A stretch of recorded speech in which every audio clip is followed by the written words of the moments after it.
드림스학 나우 시간으로 함께 넘어오셨습니다. 지난주는 CES 2024와 JP모건 헬스케어 컨퍼런스가 이끈 한 주다라고 해도 과언이 아니었을 텐데요. 오늘 끝난 CES 2024 이 안에서 주목해볼 만한 것들은 어떤 것이었는지 함께 알아보는 시간 갖도록 하겠습니다. 오늘 함께 해주실 분은 하이투자증권의 이화진 과장입니다. 과장님 안녕하세요. 네, 안녕하세요. 네, 오늘 또 CES부터 일단 정리를 하고 들어가 볼 텐데요. 우선 CES 2024 뒤흔든 건 역시나 AI였습니다. 그중에서도 온디바이스 AI에 대한 관심이 굉장했는데 어떤 파급력이 있었나요? 네, 항상 AI나 뭐 로봇이나 CES 단골 이제 손님이긴 했는데 이번 이제 온디바이스 AI가 시장에서 이제 크게 관심을 끌고 있고 물론 이제 작년에 이제 중국 쪽에서 먼저 선보이긴 했습니다만은 이제 흥행적인 측면에서는 이번 삼성전자가 이번 주에 이제 갤럭시 언팩 행사를 하기 때문에 크게 좀 관심을 가지지 않을까라고 생각을 하고 있는데 지금 애플이 시가총액이 뺏겼죠 마이크로소프트가. 그렇죠. 지금도 지금 당전 시간에서도 지금 마이크로소프트는 2, 3% 정도 상승하는 흐름이 보이고 있는 상황이기 때문에 그만큼 올해 좀 AI가 좀 중요하게 좀 여겨질 것으로 보이고 있습니다. 특히 이번 CES 2024에서 특히 삼성전자 부스에서 내세웠던 거는 일단 갤럭시 북 네 번째 시리즈 같은 경우가 일단 마이크로소프트의 이제 팀즈와 이제 같이 연계되는 온디바이스 AI에 대한 관련 흐름을 나왔었는데 결국에는 온디바이스 AI라는 거는 클라우드 없이 이제 그 기기에 탑재되는 AI 탑재되는 이제 기기라고 좀 보시면 되는데 물론 이제 마이크로 텀즈를 통해서 이제 그 이런 부스에서 얘기를 했던 거는 우리가 핸드폰에서 화상 AI를 하는 거를 우리가 그 갤럭시 PC에 같이 이게 연계돼서 볼 수 있는 이 핸드폰인데 AI가 나의 PC니까 나의 PC에서 마이크로소프트 텀즈에 대한 여기 회의에 참석할 수 있는 그 기능이 조금 어느 정도 보완이 되게 되면서 아마 좀 관심은 이제 끄지는 않을까라고 생각을 하고 있습니다. 결국에는 아마 B2B 시장에서는 좀 더 큰 이슈가 끄게 될 거고 B2B 시장은 조금 더 추이를 좀 보면은 조금 흐름에 따라서 달라지지 않을까 생각을 하고 있습니다. 이번에 차량 경험의 시너지가 확대되고 있고 그 안에서 삼성과 하만 기술 결합 현황이 어떻게 되고 있는지 궁금합니다. 네, 물론 이제 하만 삼성전자도 이번에 좀 하만에 대해서도 좀 본격적인 투자도 계속 이루어지고 있고 그만큼 이런 자동차 특히 현대차 같은 경우도 이제 하만 관련해서는 이미 기존에 탑재되는 오디오를 시스템을 보유하고 있는 상황이고 사실 이게 1, 2년 전부터 이제 CES 행사에 자동차가 서서히 들어가기 시작을 했습니다. 네. 그만큼 모빌리티 시장에서 이제 그런 AI에 대한 이슈가 굉장히 좀 좋아질 것으로 좀 보이고 있고 그러니까 이제 우리가 디지털 콕픽이라고 하는 우리가 차량 내부에 있는 이런 화면 지금 이슈가 보이고 있는데 물론 삼성도 중요하고 퀄컴도 이번에서도 내세웠던 거는 결국에는 우리가 차를 타고 물론 자율주행도 중요하겠지만은 우리가 이 차량에 대해서 향후에 자가 검진이나 아니면 이제 AS에 관련해서 이제 스스로 이제 인식을 하는 역할을 좀 할 것으로 보이고 있기 때문에 물론 이번 벤츠도 마찬가지였지만은 좀 다양하게 향후에 전기차나 이 자율주행 관련해서 좀 시장에서 크게 좀 부각을 받고는 있습니다. 결국 삼성도 정장 사업에 대해서 계속 투자를 하고 있는 만큼 하만이 여기서 느껴지는 이제 오디오 관련해서도 충분히 제가 봤을 때는 시너지 효과가 있을 것으로 보이고 있기 때문에 결국 이 디지털 커피 시장이 얼마만큼 더 커지는 거냐, 그게 좀 중요하지 않을까 생각을 하고 있습니다. 또 하나 주목되고 있는 게 또 스마트폰 생태계의 변화죠. 출격을 이제 마친 S24, 갤럭시 S24 이번 이벤트를 시작으로 해서 인공지능을 탑재한 한층 더 스마트해진 온디바이스 AI폰 시대가 본격적으로 열릴 것이다라는 기대감이 커지고 있는데 이번에 출시되는 갤럭시 S24의 가장 큰 차별점 AI폰이라는 점이라는 건데 전망은 어떻게 될 거라고 보시나요? 글쎄요. 일단은 그전에 폴더블 시장도 삼성전자가 이제 지금도 50% 이상은 시장을 점유를 하고 있고 물론 계속 이제 애플을 계속 애플과의 차별을 자꾸 생각을 하고 있는 것 같은데 물론 시장에서는 좀 반반인 것 같습니다. AI 거리니까 이제 삼성에서도 AI 폰이 나온다, AI PC 나온다 하니까 항상 새로운 이런 폼팩터의 변화나 이런 새로운 기기들이 나오게 되면은 초반의 반응은 좀 좋기는 합니다. 결국에는 이게 실적까지 크게 이어지기에 좀 시간이 좀 보일 수가 있을 거고 아마 갤럭시 S24에 대한 분위기에 따라서 뭐 애플이나 하웨이나 이런 관련된 해외 업체들도 조금 반응을 보고 좀 후속작을 만들지 않을까라고 생각을 하고 있는데 실제적으로 삼성전자 처음 이제 우리가 빅스비가 나왔을 때도 과연 이게 AI의 활용도가 굉장히 컸을까라는 좀 고민도 좀 해본다라고 하게 되면은 저는 좀 개인적으로 조금 시간이 좀 필요하지 않을까라고 생각을 하고 있습니다. 그래서 저는 이번 주 한 목요일쯤에 18일 목요일이니까 목요일쯤에 아마 언팩 행사하고 나서에 대한 분위기가 좀 새로운 뉴스로 나오지 않을까 좀 개인적으로 좀 그렇게 생각을 하고 있고 이 시장이 커지는 건 맞는데 아직까지는 이 활용도에 대한 부분이 조금은 저는 지켜봐야 된다 좀 생각하고 있습니다. 그럼 뭐 오늘 제주 반도체처럼 같이 올랐던 종목들은 오히려 이슈가 나오고 나서는 하는 게 낫다. 일단은 뭐 제주 반도체도 많이 오르기도 했지만은 네. 물론 사실 지금 온 디바이스 AI에서 저전력 반도체에 대한 수요는 당연히 이제 클 수밖에 없기 때문에 제주 반도체는 생각보다 안 무너지고 있죠. 저도 항상 제주 반도체를 보고 있을 때마다 리노공업이나 결국에는 이게 출하량이 사실 크지는 않을 것으로 보이고 있습니다.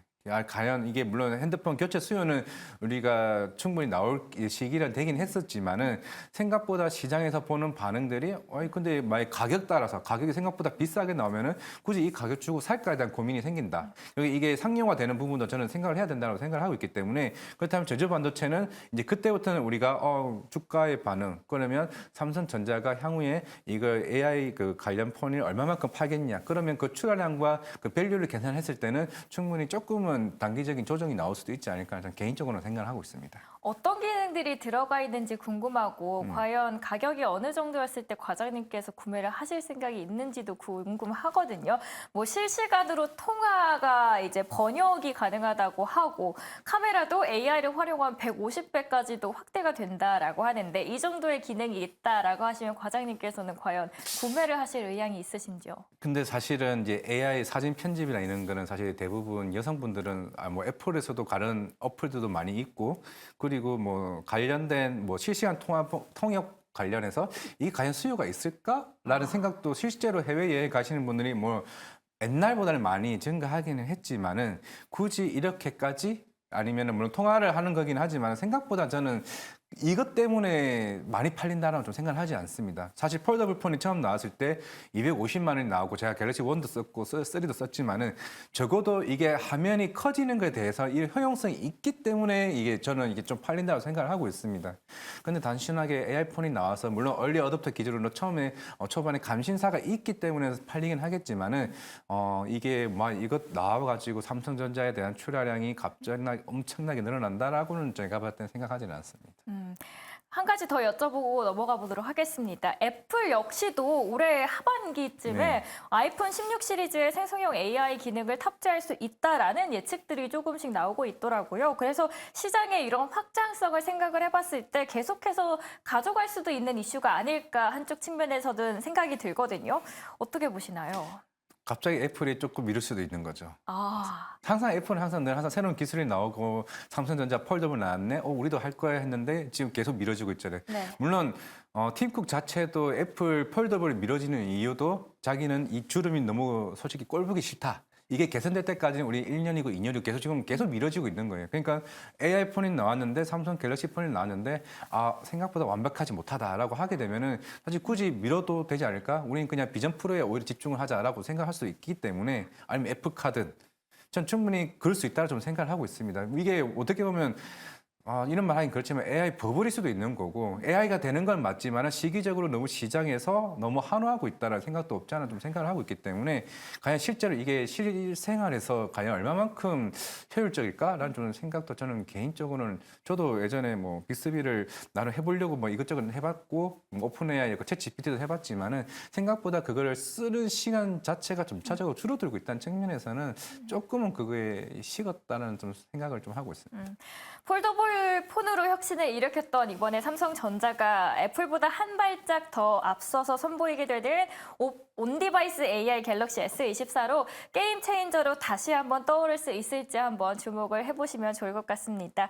다음 이슈로는 미국에 다가오고 있는 2024 대선입니다. 제가 앞서서 외신 스케치에서도 트럼프가 오하이오주에서 이겼다라고 떡하니 이야기를 했는데 이번에 물론 미국장은 휴장을 했지만 그래도 대선이 코앞에 다가왔고 여기에 대한 영향력도 저희가 무시를 못할 것 같거든요. 사실 그만큼 그동안 코로나 이후부터 이제 바이든의 이제 정책들이 이제 미국 시민이나 이런 쪽에서 좀 지지율이 조금 떨어졌던 건 사실이었던 것 같습니다. 그만큼 그러면서 트럼프가 다시 나오게 되면서 사실 트럼프가 이제 재임 시절에는 뭐 금리도 이제 강하게 인하에 대한 압박도 했었던 그러면 우리가 기억을 하다 보니까 그런 트럼프에 대한 인지도가 올라오네. 그러면 트럼프의 선거 공약이 뭐였을까라는 고민들이 이제 하나둘씩 서서히 나오기 시작하니까 아마 트럼프 이런 테마 관련주들이 아마 1년 내내 어차피 1월 달이 이제 대선이니까 이런 관련주들이 계속 그 섹터가 조금 시장에서 큰 흐름을 좀 가지 않을까. 어떻게 보면 좀 상반기 때도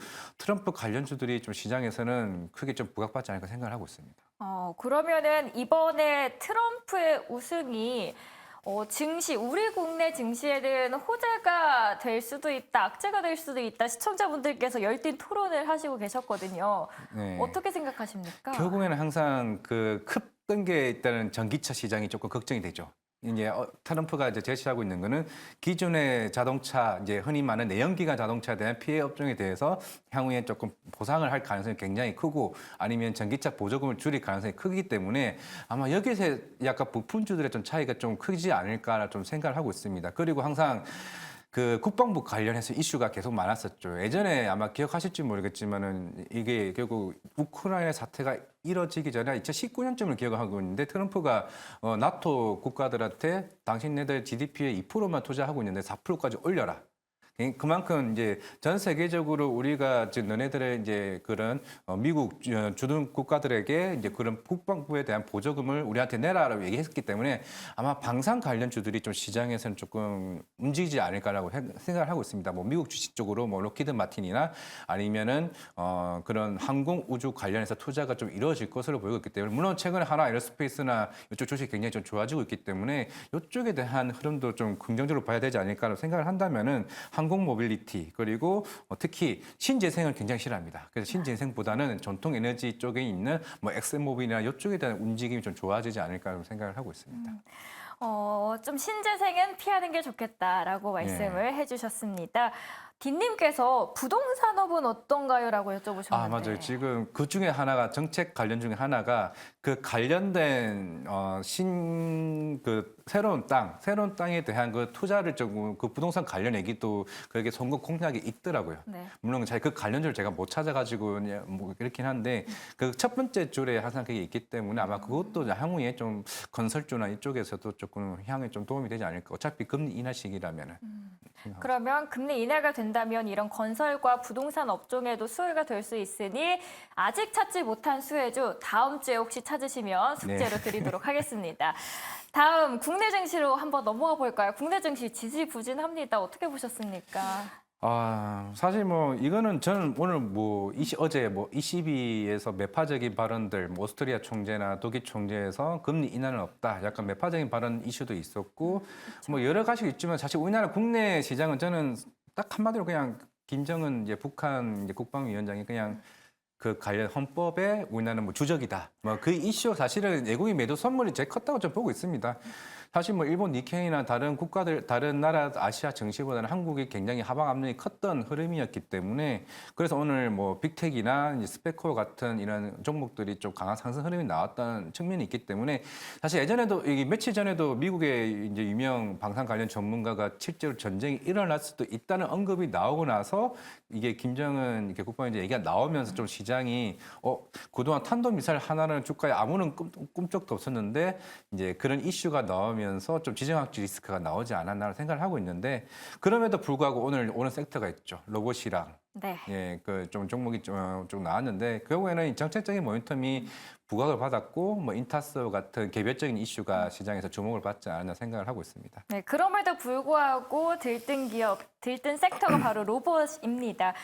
삼성전자 보틱 상용화 기대감 때문에 로봇주들 일제히 들썩였는데 로봇주에 대해서는 앞으로의 전망 어떻게 보십니까?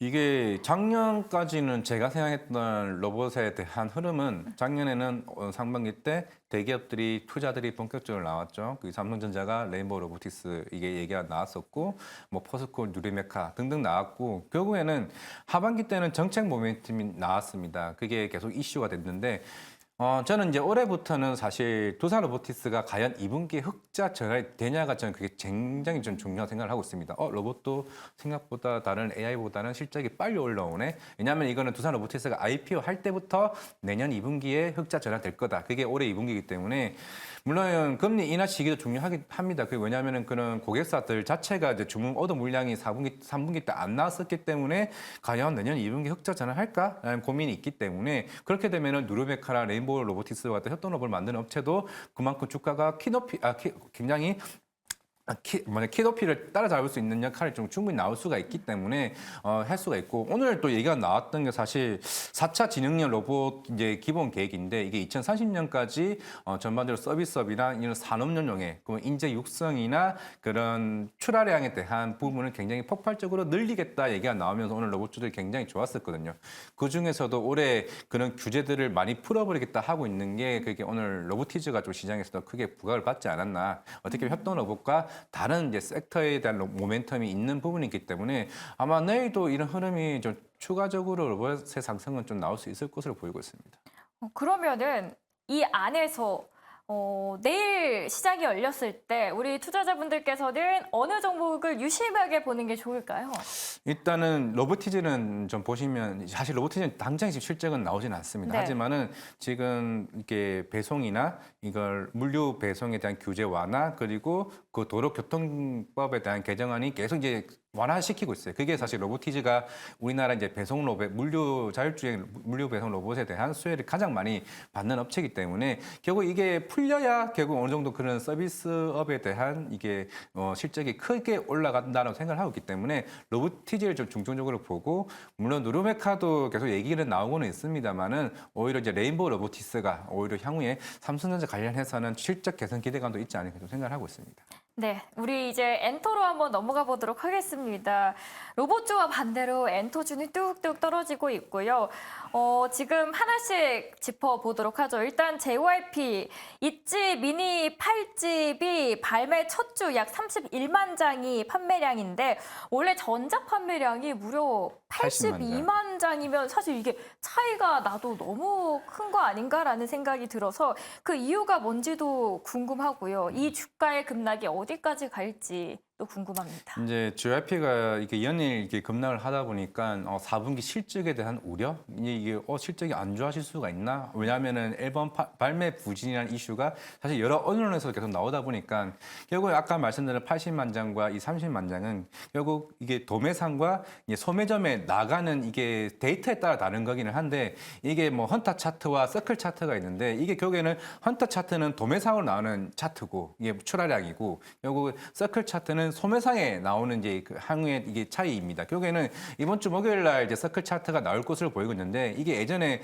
작년 7월 달에도 한번 이런 이슈가 살짝 있었는데 그때는 주목받지는 못했고 워낙 최근에는 주가가 빠지는 측면에서 이게 노이즈가 좀 더 시장에서는 더 크게 부각이 됐기 때문에 나오지 않았나. 왜냐하면 지난주에도 SN 관련 이슈가 이런 앨범 발매에 대한 조작 이슈가 시장에서 조금 더 일부 좀 강하게 조금 흐름이 나오고 있는데 결국은 이거는 실적이 나와줘야 시장에서 조금 증명이 되지 않을까라고 생각을 하고 있습니다.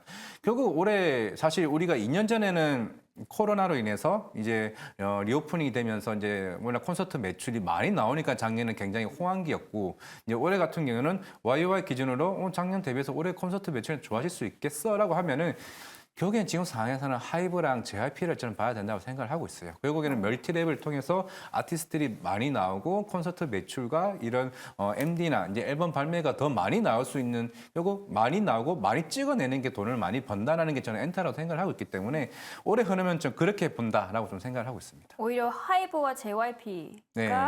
훨씬 더 이 기회다, 매수 기회라 좀 생각을 하고 있고, 근데 YG는 어떻게 보면은 좀 아쉽죠. 뭐 빅뱅도 마찬가지였고, 블랙핑크도 좀 개별 활동을 하고 있고, 단체 활동만 하는 거기 때문에 그 예상보다 컨센서스가 줄어들 수밖에 없다. 그러면은 베이비몬스터가 잘하고 있냐? 또 그건 또 아니라서 그렇다고 하면은 그러면은 하이브나 JYP 같은 경우는 올해 신인 아티스트들이 한 3-4개 그룹이 계속 꾸준히 나오고 있고, 물론 지금 뭐 일본의 지진 이슈도 있긴 하지만은 결국에는 아레나 돔투어나 그 미국에 있는 이제 콘서트가 이제 개별적으로 꾸준히 좀 나오고 있기 때문에 사실 아까 JYP도 마찬가지겠지만 사실 해외 특히 북미 쪽의 출하량이 레코드가 기록이 인지가 안 됐기 때문에 아마 그게 이번에 좀 주가가 좀 빠지지 않았나 생각을 하고 있기 때문에 그거 데이터만 시장에서 인지가 된다라고 하게 되면 다시 좀 반등이 나오지 않을까 생각하고 있습니다. 하이브엔터 기업들이 지난해 4분기 실적이 시장 기대치보다 좀 좋지 못할 것이다라는 예상이 나오면서 주가가 부진했는데 그 와중에 그래도 하이브는 증권가의 평가가 시장 기대치에 부합한다라고 보고 있고 생각보다 그래도 그나마 좀 버텨주고 있었는데 그래도 고꾸라지고 있습니다. 그러면은 JYP와 하이브가 있다라고 하면은 네. 어떤 기업을 매수의 기회로 보면 좋을까요? 저는 오히려 좀 지금은 이제 JYP라 좀 생각을 하고 있고, 근데 하반기는 이게 아시아들 게 BTS의 진이 제대를 합니다. 생각보다 빠른 시일 때 제대를 하기 때문에 시장에서는 BTS가 생각보다 빨리 컴백을 하네. 그럼 이게 사실 스토리가 되기 때문에 모멘텀으로 주가는 나중에는 하이브가 더 빨리 올라갔을 수는 있다는 생각을 하고 있습니다. 네, YG 마지막으로 한번 여쭤보고 싶습니다. 이거는 언제 매수해야 되나요?라고 보기보다는 어떻게 대응을 해야 되나요?라고 여쭤보도록 할게요. YG엔터 주가의 흐름을 살펴보면 이제는 지지부진이다라는 단어를 쓰기에도 굉장히 부적절할 정도로 거의 뭐 부진의 늪에 주가가 깊이 빠져버린 듯한 느낌이고요. 작년 5월쯤에 보니까 장중에 97,000원 정도라고 이제 52주 신고가를 기록했었는데 지금은 거의 뭐 반토막 이상이 네. 난 상황이죠. 커뮤니티 글을 그래서 제가 들어오기 전에 봤는데 이거 계속 물타기를 해야 하나요? 손절을 해야 되나요? 여쭤보는 분들도 많았고요. 이미 저는 손절을 하고 다른 주식에 올라탔습니다. 물 타시는 분들 화이팅 하세요 라고 하시는 분들도 계셨더라고요. 이분들은 어떻게 대응을 하면 좋을까요, 과장님? 딱 인용하기 좋은 종목이 있습니다. NC소프트입니다. NC소프트는 이미 새로 나온 그게 신작이 어떻게 보면 부진을 했고 그런 새로운 신작이 나올 때까지 기다려야 됩니다. YG가 블랙핑크 이후에 몇 년 만에 나온 게 베이비몬스터였는데 그거마저도 안 좋다. 그럼 새로운 다음 아티스트가 나올 때까지는 그럼 아니면 새로운 블랙핑크 단체 컴백이 될 때까지 또 기다려야 되는 상황인데 사실 이게 좀 아쉽죠. 조금 실적이 좀 좋지는 않을 것 같습니다, 올해. 네, 그래도 끝까지 힘을 내시면서 성공적인 투자 해주시길 바라겠습니다. 오늘 함께해 주신 분은 하이투자증권의 이화진 과장이었습니다. 잘 들었습니다. 네, 감사합니다.